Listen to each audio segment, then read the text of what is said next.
Et bonjour à toutes et tous, encore à nouveau une vidéo improvisée, durant cette période de confinement. Tout simplement parce que j'étais sur le point de faire une commande et il se trouve qu'il y a énormément de cubes qui sont déjà sold out. Moi je passe par le site de Speed Cube Shop et j'ai un mal fou et même depuis avant le confinement, j'ai un mal fou à avoir toutes les dispos que je veux et ça m'embête parce que j'ai pas envie de commander un cube à la fois. Donc là, pour ce coup-là, je ne sais pas si je vais vraiment faire une commande, je suis vraiment pas chaud parce que, avec la taxe d'import et cetera, ben, je préférais faire une commande de gros, avec plus de cubes, mais ça ne se fait pas. Alors je vais en profiter juste pour parler un peu de mes attentes sur ces fameux cubes que j'aimerais avoir prochainement. J'en ai parlé déjà à la fin d'une des vidéos précédentes. 2020 va être une très bonne année parce que j'ai déjà fait beaucoup de commandes de cubes, j'en ai déjà 4. Il m'en reste encore 5 ou 6, plus tous ceux qui ne sont pas encore annoncés. Je vais d'abord revenir sur le GAN 354, le V2, qui, pour moi, le V1 a été un succès planétaire, il me semble, tout comme le 356X. Et il était normal, bien que certainement motivé par un objectif commercial, que GAN se mette à relancer le 354 dans d'autres conditions. Donc on sait que le 354 V2, il a un plastique mat, et que je suis complètement fou des cubes avec un plastique mat. Et en fait, mes attentes sont assez bizarres parce que j'ai le sentiment que, dans ma tête, j'ai l'impression que le 354 V2 sera comme un XS avec une taille de 54 mm. Et ça me fait peur, j'ai peur de me tromper en fait. Si ça reste exactement la performance du 354 V1, je serais un peu déçu aussi. Parce que c'est mon cube préféré et en 2020 j'en attends autre chose. Je sais plus exactement quand il est sorti, j'ai un problème avec les dates, mais j'ai l'impression que ça fait des siècles que je l'ai. Mais j'ai beaucoup d'attentes vis-à-vis de cette V2 et peut-être un peu trop, et je pense qu'il faudrait vraiment que je me calme un peu là-dessus et de me dire juste: «OK, c'est le traitement du plastique qui va changer et le système de tension et il faut pas non plus que je m'attende à quoi que ce soit». En sachant bien que il y a même une très très très infime possibilité, probabilité finalement que je n'aime pas le V2. Je pars toujours dans cette optique-là. Je me dis quand je commande un cube, il y a une chance que je l'aime pas. Est-ce que c'est grave? Non, parce que ça me fera dire juste, bon bah, est-ce que c'était une erreur? Ne pas aimer un cube n'est pas forcément une erreur, puisque ça apporte aussi des éléments de réponse pour la suite. Mais voilà, j'ai beaucoup d'attentes pour un produit qui, à mon avis, ne devrait pas en susciter autant. Et je devrais vraiment arrêter de fantasmer sur le V2 et juste me dire c'est un upgrade esthétique plutôt qu'autre chose et pratique, bien entendu, puisque le système à l'intérieur n'est plus un GES à visser manuellement, mais bien un IPG à cliquer. Donc l'IPG devrait, selon ce que j'ai compris, remplacer les 3 GES qu'on avait auparavant dans la boîte. Et ça pourrait être vraiment cool, même si, je vous l'avoue, je m'en fous, puisque les GES que j'ai mis dans ce cube-là, à ma préférence, j'entends, n'ont pas bougé depuis 1 an ou 2. Donc j'ai même pas ouvert les caps finalement de ce cube depuis des siècles. Donc c'est pas un problème pour moi. Mais voilà, pour en tout cas ce qui est du V2, dans tous les cas, je serais très heureux si j'ai au moins le même feeling et qu'en plus je peux profiter de la qualité d'un traitement de plastique mat. Je serais déjà très heureux. J'aimerais vraiment que le cube soit plus léger aussi, mais bon, ça c'est une autre affaire. Mais c'est mon main, donc voilà. Il y a une certaine pression quelque part en commandant ce cube. J'aimerais qu'il ait la légèreté du XS. Et il y a aussi quelque chose qui me fend un peu le cœur, c'est que sur le 354 V2, il n'y a pas la possibilité de changer la polarité, la force des aimants. J'aurais bien voulu voir ce que ça donnait avec des aimants loose ou alors strong, juste pour le fun. Ça n'est pas le cas. Je trouve ils ont raté une opportunité de faire une amélioration sur cette nouvelle édition. Donc est-ce qu'il faut s'attendre à une V3 d'ici 1 an ou 2? On verra. Je pense qu'ils attendent aussi de savoir les chiffres de vente de la V2 avant de se prononcer, avant de voir leur plan sur le long terme. Voilà, en ce qui concerne tout ce qui va être GaN à 56 mm, puisque on va en parler aussi. J'avais pas en projet d'en prendre là tout de suite. En réalité, il faut savoir que je n'ai pas le X, je n'ai que le XS. Tout ce que j'ai pu tester, c'était le X, je l'ai eu entre les mains. Pas longtemps, je pense que j'ai dû utiliser le X dans ma vie 30 minutes. C'était pas mal. Et je me dis que oui, ça aurait pu être un cube très intéressant, mais étant donné que j'avais le XS, moi, j'ai pas trouvé ça forcément pertinent de prendre un X sur le moment. Mais il y a le 356M qui est sorti, et d'après ce que j'entends, en fait, c'est un X. Alors, V2, c'est un grand mot, mais c'est un X. Il y a une version light, une version standard, et en fait, ce que j'ai surtout vu, c'est qu'il fait une dizaine de dollars de moins. Il faut encore que je me renseigne là-dessus, que j'enquête un peu, parce que je comprends pas, et je trouve ça bien, mais j'aimerais bien comprendre juste pourquoi le 56M est un X moins cher. Peut-être au niveau des accessoires, les pièces, je ne sais pas. Mais forcément, là, ça m'intéresse un peu plus, parce que quand on me dit, déjà le XS, je l'ai payé 60 balles, j'ai pas trop envie de remettre 60 balles à chaque fois que je commande un 56 mm de chez GaN, et si vraiment ils prennent cette route-là, c'est-à-dire de standardiser un peu leurs tarifs et de les baisser un peu pour les rendre plus accessibles, meilleur move de l'histoire de l'humanité, parce que une marque qui a quand même vite grandi en prestige ces dernières années aurait pu vraiment profiter de cette suprématie-là, de ce monopole, même si on se tue à dire sur les chaînes que c'est pas forcément les meilleurs. Ça reste quand même une marque qui est vraiment à cheval sur l'innovation, sur ce qu'elle propose, sur les différents budgets. On peut pas leur retirer ça. Et si vraiment ils s'alignent avec des prix abordables, des prix même de la concurrence, j'ai envie de dire, ils vont être instoppables. Et je veux dire, moi, ça me gêne pas. Je préfère quelqu'un d'instoppable avec des prix accessibles que des gens qui se prennent un petit peu, et je vais reprendre la métaphore, la comparaison, pardon, pas la métaphore. Je vais reprendre la comparaison avec la marque Apple. Bon, vous l'avez compris, je suis pas très Apple dans la vie. Même si j'imagine qu'ils ont leur raison d'avoir les tarifs qu'ils appliquent. Mais ça fait du bien. Une bonne marque comme ça, dans le speedcubing en tout cas, si GaN baisse ses prix et qu'il relativise là-dessus, et qu'il passe même de 60 dollars à 45 dollars pour le top budget, enfin pas le top budget, le top tiers, moi je les encourage vraiment. Moi je pense que c'est une voie qu'il faut prendre, parce que comme ça on aura déjà nous la possibilité de peut-être même de faire des commandes plus souvent avec du GaN, mais aussi avec d'autres cubes en même temps. Moi le XS, je l'ai commandé avec un flacon de lubrifiant lors de la commande en question. Là où, bien entendu, sur d'autres commandes, quand c'est des cubes à 15-20 euros, je peux en prendre plusieurs à la place.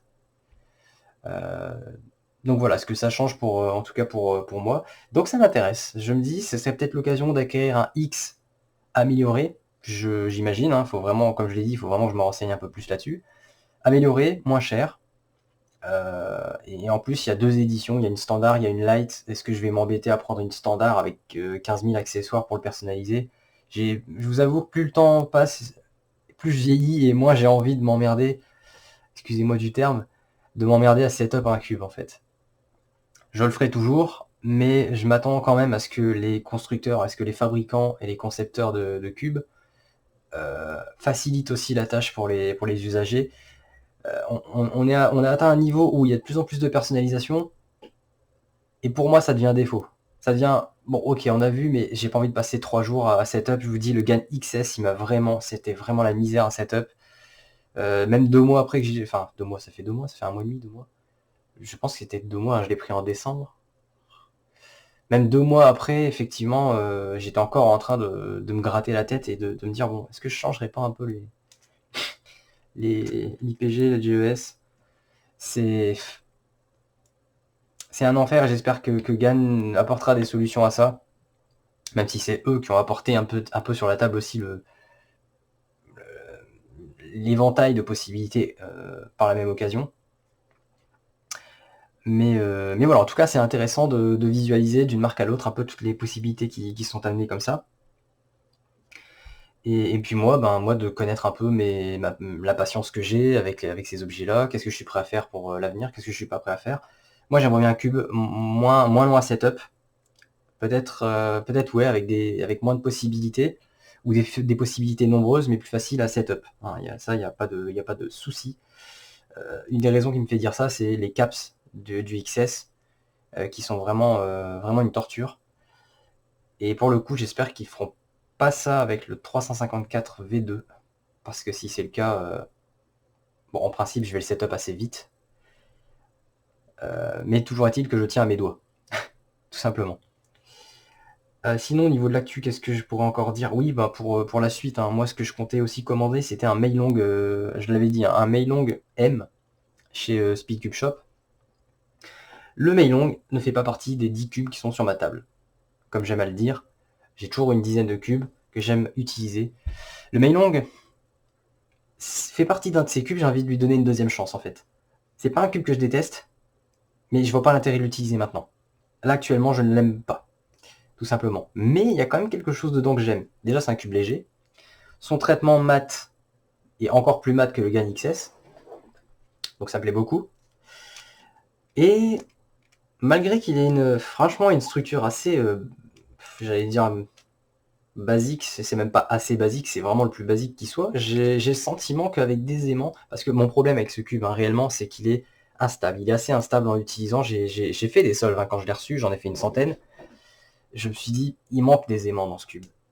Et je me rappelle que c'est même la période où j'ai eu un Shengshu, un Mister M, qui lui avait des aimants, mais tu pouvais soulever une voiture avec. Et j'ai trouvé ça vraiment, ça m'a fait du mal, parce que je me suis dit, mais s'il y avait eu la moitié des aimants du Mister M de Shengshu dans mon Meilong, il y aurait un compromis. J'aurais aimé et le Mister M et le Meilong. Ce qui n'est pas le cas. Donc qu'est-ce que j'ai fait? J'ai retiré tous les aimants de mon Mister M, qui est devenu forcément plus léger et plus facile à utiliser, mais par la même occasion devenu plus instable. Mais je n'ai pas remis des aimants dans le Meilong, parce que je ne supporte pas ça m'intéresse pas. J'ai pas envie de faire j'ai pas envie de magnétiser moi-même mes cubes. J'ai absolument pas de patience pour ce genre de choses. Même pour le Meilong, pour lequel j'ai énormément d'espoir. Alors c'est un grand mot. Et il est certain que sur le Speedcube Shop, qu'on prenne une version Nova ou une version cosmique, c'est entre 20 et 30 balles, juste pour la curiosité de la chose. Bon. Je suis pas tout à fait à l'aise avec ce genre d'achat, mais je peux pas m'empêcher, je suis trop curieux. Je me dis, il y a quelque chose que j'aime dans ce Meilong, et depuis que je l'ai unboxé, ça me trotte dans la tête, et je me dis, il y a peut-être une façon de me réapproprier ce cube, finalement.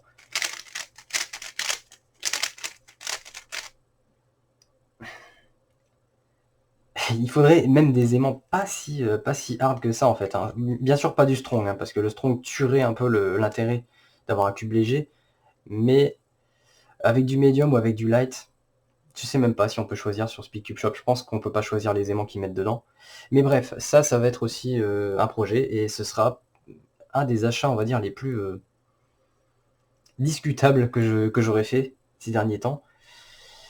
Parce que acheter des cubes budget qui font 5 balles pour le fun, ça agrandit la collection. Mais acheter un cube qu'on a déjà, parce qu'on a la flemme de le magnétiser, qui revient au prix d'un ou deux autres cubes budget, juste pour savoir si on avait raison, je peux comprendre que c'est un peu tendu. Mais voilà, la curiosité est plus forte. J'ai envie de savoir ce que fait un Meilong avec des aimants, et honnêtement, j'ai pas envie de le faire moi-même, donc je vais passer par ce service-là. Et j'espère en pouvoir le faire très bientôt. J'ai vu qu'ils étaient aussi en train de recommander et d'en refabriquer exprès. Apparemment, c'est très difficile de les avoir, et donc je suppose que c'est un succès. Et donc, je croise les doigts, et j'espère avoir raison, en fait, et me dire que un Meilong M, bien traité, bien entretenu, peut trôner avec la plupart de mes cubes. Voilà, tout simplement. Du reste, je sais pas si j'ai grand chose à dire, ce sont vraiment des cubes sur lesquels j'ai pas énormément de connaissances, hein. J'avais prévu de prendre un Thunderclap V3, de prendre un Killin, le V2, de prendre un Gyong V3, avec tout ça, mais bon, ceux-là, voilà, c'est plus parce que ce sont des cubes que je n'ai pas, et qui me rappellent un peu des cubes que j'avais, et donc voilà, c'est plus pour ça. Le Killin V2, bah, c'est parce qu'il est très très populaire, hein, c'est un petit peu... il a un petit peu l'aura du Little Magic en son temps. Donc celui-là, il va bien falloir que j'y passe. Et une dernière chose aussi, et après je vous laisse tranquille, c'est que j'ai nettoyé et re-entretenu mon Qi Wu Wei, qui fait absolument plus le même bruit qu'avant. Et quand je vous dis que c'est vraiment un monde, le cubing, vraiment un monde hyper aléatoire, et je veux dire, il n'y a pas plus vrai. Le bruit qu'il fait maintenant n'est plus le même qu'avant. Et ça me perturbe en fait. Est-ce que c'est parce que j'ai mis moins de lubrifiant? Est-ce que j'en ai mis plus? Est-ce que c'est parce que j'ai dans le processus, est-ce que j'ai changé la tension? Je ne pense pas. J'ai pas touché du tout au vis. Est-ce que c'est le fait de l'avoir réassemblé? Aucune idée. Aucune idée. Est-ce que ça entache mes résultats? Non, pas directement. Mais ça joue quand même sur l'oreille interne, sur le cerveau. Il y a un truc qui est pas pareil que d'habitude. On t'a changé tes habitudes. Et du coup, le simple fait de le savoir me perturbe en fait. Le simple fait de me dire c'est pas le même bruit va peut-être influencer. Il faut que je m'y fasse en fait. C'est simplement une question d'habitude maintenant que j'ai fait ça. Mais ça me fait me dire aussi que il y a toujours ce facteur-là, et je pense que peut-être que vous l'avez vécu vous-même. C'est la peur de désassembler et de nettoyer un cube. Moi, c'est un truc qui... Alors, sur quel cube ça m'est arrivé? Sur le MGC au début, d'ailleurs, c'est une des raisons pour lesquelles je n'aimais plus. J'ai essayé de le faire sur le MGC, ça n'a rien changé. Mais bon, c'est un cube assez récent. Sur lequel j'ai fait ça? Le XS, je ne l'ai pas encore fait.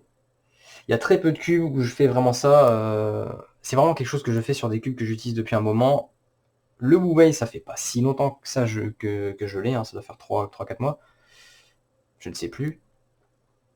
Et j'étais un peu confus, un peu frustré après l'avoir nettoyé, l'avoir réassemblé, de me dire mais c'est pas vraiment le son que j'ai l'habitude d'avoir.